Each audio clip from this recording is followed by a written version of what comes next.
Order this honourable court no initiation.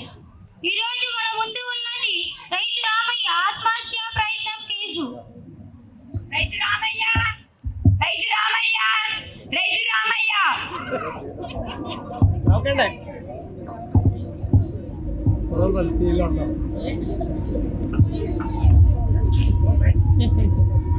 నమస్కారం sir.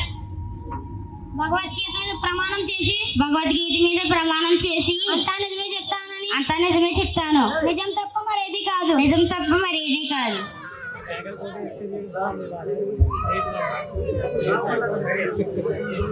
ఎవరు రైతు రామయ్య ఆత్మహత్య చేసుకోబోయారు. ఇది ఐపీసీ సెక్షన్ 309 ప్రకారం నేరం.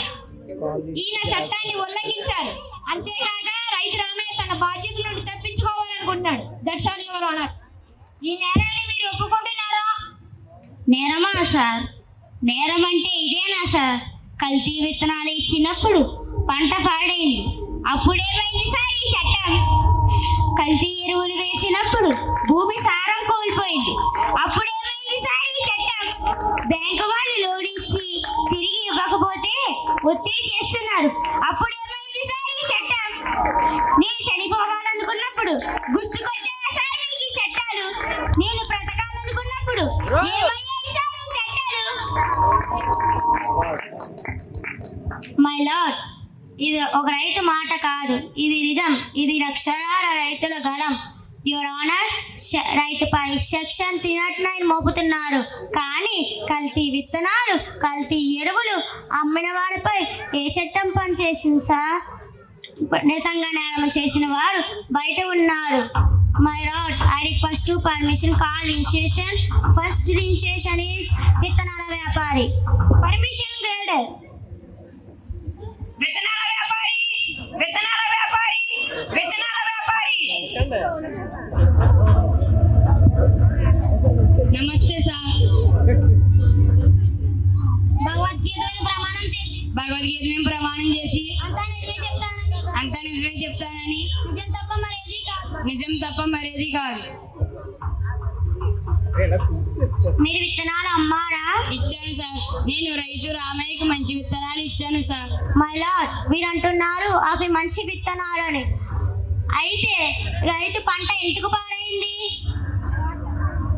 వాతావరణం వల్ల అయిండొచ్చు సార్. వాతావరణం అంటారా? రైతు కష్టము కూడా వాతావరణం మీరే ఆధారపడ్డదా సార్? Objection your honour. ఈ డిఫెన్స్ లో ఈ సాక్ష్యం కన్ఫ్యూజ్ చేస్తున్నారు. ఆగండి నందాజీ, ఎవరు కన్ఫ్యూజ్ అయ్యాలో కొంచెం ఎప్పుడులో తెలుస్తుంది. ఇంకా మీరు వెళ్ళొచ్చు. సెకండ్ ఇనిషియేషన్ ఎరువుల వ్యాపారి. ఎరువుల వ్యాపారి, ఎరువుల వ్యాపారి, ఎరువుల వ్యాపారి.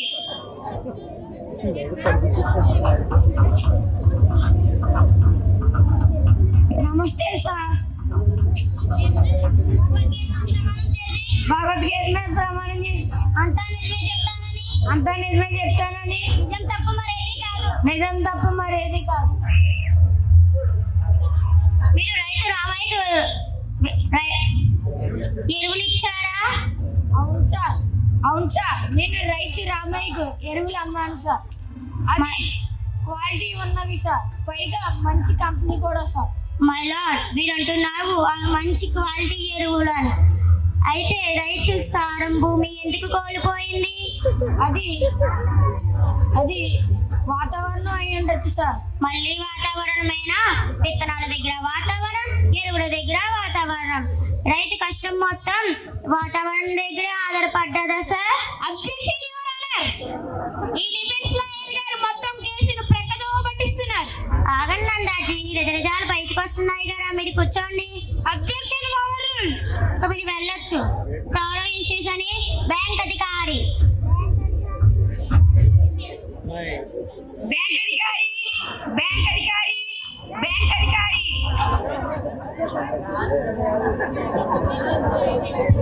నమస్తే సార్. భగవద్గీత మీద ప్రమాణం చేసి అంతా నిజమే చెప్తానని. నిజం తప్ప మరేది కాదు. మీరు రైతు రామయ్యకు లోన్ ఇచ్చారా? మేము రైతు రామయ్యకి లోన్ ఇచ్చాము సార్. అది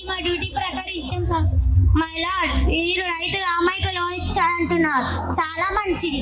అయితే తిరిగి తీసుకున్నప్పుడు రైతు పరిస్థితి చూసారా సార్? అది ప్రొసీజర్ ప్రకారం ఇచ్చాం సార్. ప్రొసీజర్ ప్రకారం తిరిగి చెల్లించాం సార్. ప్రొసీజర్ అంటారా? రైతు కష్టము కూడా ప్రొసీజర్ మీద ఆధారపడ్డదా సార్? Objection your honour. ఈ డిఫెన్స్ లాయర్ గారు మొత్తం కేసులు జనరలైజ్ చేసి చెప్తున్నారు. ఆగండి అందాజీ, ఇంకా 2 నిమిషాలు బయటికి రాలేదు కదా, మీరు కూర్చోండి. Objection over rule. లోన్ ఇచ్చినప్పుడు నవ్వుతా ఇస్తారు, కానీ లోన్ తిరిగి తీసుకున్నప్పుడు నోటీసులు, ఒత్తిడి, బెదిరింపులు. రైతు లోను కావాలంటే మీరు తన ఇంటికి వెళ్తారు, కానీ రైతు కష్టాలు ఉన్నప్పుడు మీరెవరు తన ఇంటికి వెళ్ళరు. That's all your honour.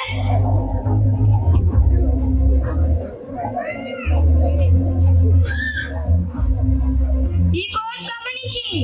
రైతు రామయ్య చేసిన పని చట్టం ప్రకారం నేరం కావచ్చు, కానీ ఈ స్థితికి తీసుకురావడానికి కారణం మన సమాజమే. కల్తీ విత్తనాలు, కల్తీ ఎరువులు, ఒత్తిడి చేసే వ్యవస్థ, ఇవే అసలు కారణాలు. ఈ కోర్టు ప్రకటిస్తుంది, రైతు రామయ్య నేరస్తుడు కాదు. ఈ స్థితికి తీసుకురావడానికి కారణమైన ప్రతి ఒక్కరూ బాధ్యులు. సార్, నేను చనిపోవాలనుకున్నాను, కానీ ఇప్పుడు బ్రతికి పోరాడాలనిపిస్తుంది సార్.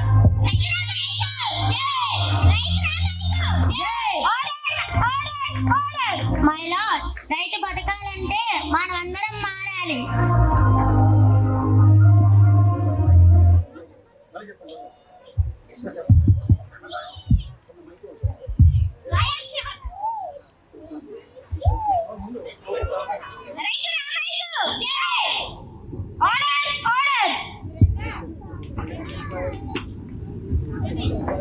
Defense